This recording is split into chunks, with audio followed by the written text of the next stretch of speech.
ایمان مفصل کا 7واں جز ہے موت کے بعد اٹھائے جانے پر ایمان لانا، والبعث بعد الموت۔ ایمان مفصل کا کیا ہے آخری جز؟ اور بتاؤ والبعث، یہ ایمان مفصل کا آخری جز ہے۔ ایمان مفصل میں 7 چیزوں پر ایمان لانے کے لیے بتایا گیا ہے کہ 7 چیزوں پر ایمان لانا ضروری ہے۔ 7ویں چیز ہے موت کے بعد اٹھائے جانے پر۔ اس کا مطلب کیا ہے؟ موت کے بعد اٹھائے جانے پر ایمان لانے کا کیا مطلب؟ کہ ہمارے دل میں یہ یقین ہو کہ مرنے کے بعد دوبارہ زندہ ہونا ہے۔ دیکھو 2 مرتبہ سور پھونکا جائے گا۔ پہلی مرتبہ جب سور پھونکا جائے گا تو جتنے بھی زندہ انسان ہیں سب کے سب ختم ہو جائیں گے، سارا عالم تباہ برباد ہو جائے گا۔ دوسرے سور پر تمام لوگ زندہ ہو جائیں گے، پھر میدان حشر میں جمع ہوں گے۔ وہاں اللہ تعالی بھی سامنے ہوں گے، فرشتے بھی ہوں گے، جنت بھی نظر آئے گی اور جہنم بھی دکھائی دے گی۔ اعمال تولنے کی ترازو بھی سامنے ہوگی، پل صراط بھی سامنے ہوگی، پوری زندگی کا حساب و کتاب ہوگا۔ ترازو کے ایک پلے میں نیک اعمال اور دوسرے پلے میں برے اعمال رکھ کر وزن کیا جائے گا۔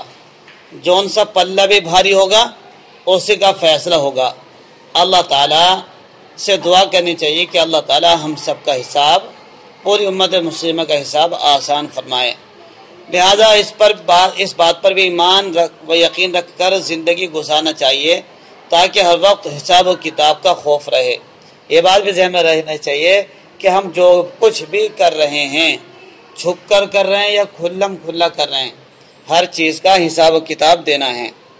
دیکھیے 2 چیزیں ہیں، ایک تو قیامت کا دن۔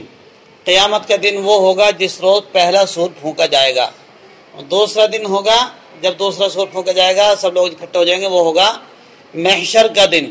اس کو کہتے ہیں یوم الحشر یا یوم الحساب یا یوم الجزا یا یوم الدین۔ کتنے نام بتائیں؟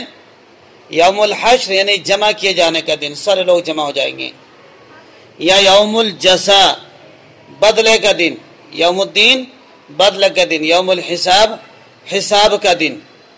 یہ جو میدان حشر میں جب دوسرا سور پھونکا جائے گا، جو دوسرا دن شروع ہوگا، اس دن کے 4 نام قرآن میں ذکر ہیں۔ قیامت کی سب سے بڑی چیز یہ ہے جب سور پھونکا جائے گا تو ساری چیزیں تباہ برباد ہو جائیں گی، آدمی سب ختم ہو جائیں گے، کوئی چیز باقی نہیں رہے گی۔ اللہ کے نبی نے ارشاد فرمایا عقل مند انسان وہ ہے جو اپنے آپ کو تابعدار بنا لے، کس کے؟ شریعت اور احکام اسلام کے، اور آخرت کے دن کی تیاری کر لے۔ اس لیے ضروری ہے کہ انسان کی مہلت ختم ہو گئی تو پھر کچھ نہیں ملنے والا۔ مہلت ختم ہونے سے پہلے اپنی زندگی کا رخ بدل لینا چاہیے، احکامات خداوندی کو بجا لانا چاہیے، اور رسول اللہ صلی اللہ علیہ وسلم کی سنتوں کو تھام کر زندگی میں ان کو اتارنا چاہیے، اور اس بات کی کوشش کرنی چاہیے کہ اللہ پاک کی رضامندی اور خوشنودی کا پروانہ اس کو مل جائے، اور یہ پروانہ لے کر اپنے خدا کے سامنے حاضر ہو۔ تو اس لیے اس بات کی کوشش کرنی چاہیے۔ ایمان مفصل میں جو یہ 7 چیزیں ذکر کی گئی ہیں، آمنت باللہ وملائکتہ وکتبہ یعنی فرشتوں پر ایمان لانا، کتابوں پر ایمان لانا، اور آگے رسولوں پر ایمان لانا، پیغمبروں پر، والیوم الآخر قیامت کے دن پر، والقدر خیرہ وشرہ اچھی بری تقدیر پر جو اللہ کی طرف سے ہے، من اللہ والبعث بعد الموت اور مرنے کے بعد دوبارہ زندہ ہونے پر۔ کہتے ہیں کہ ان ساری باتوں پر ایمان لانا ضروری ہے۔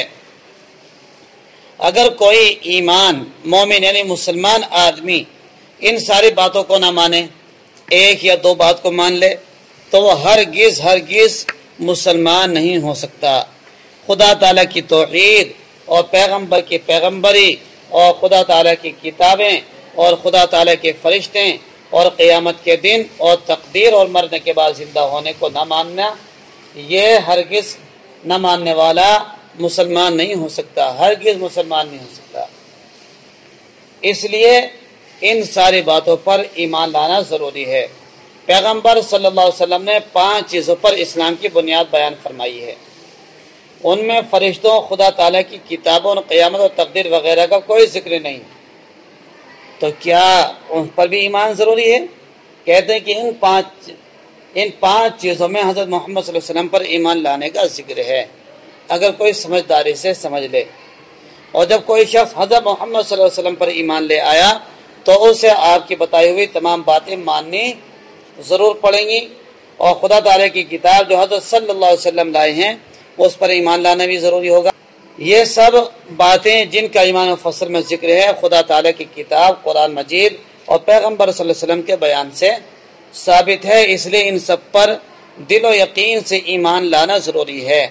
اگر کوئی ان باتوں کو دل سے یقین نہ کرے، زبان سے اقرار بھی نہ کرے، نہ نماز پڑھے، تو مسلمان تو ہے لیکن سخت گناہگار ہے۔ جیسے شروع میں آیا تھا کہ ایمان کے 3 جز ہیں، اقرار باللسان، تصدیق بالقلب، یعنی کہ زبان سے تو اقرار کرے، دل میں تصدیق جانے، پکا یقین جانے کہ سب سچ ہے، اور عمل سے ظاہر کرے، نماز وغیرہ پڑھ کے دکھائے۔ تو اگر یہ نہ کرتا تو وہ گناہگار ہے، سزا پائے گا، لیکن اس کو اس کے اوپر کفر کا فتویٰ نہیں لگنے گا جب تک کہ وہ انکار نہ کر دے۔ اگر ان سادوں باتوں کا انکار کرتا ہے تو پھر وہ کافر کہلائے گا، کفر کا فتویٰ لگے گا۔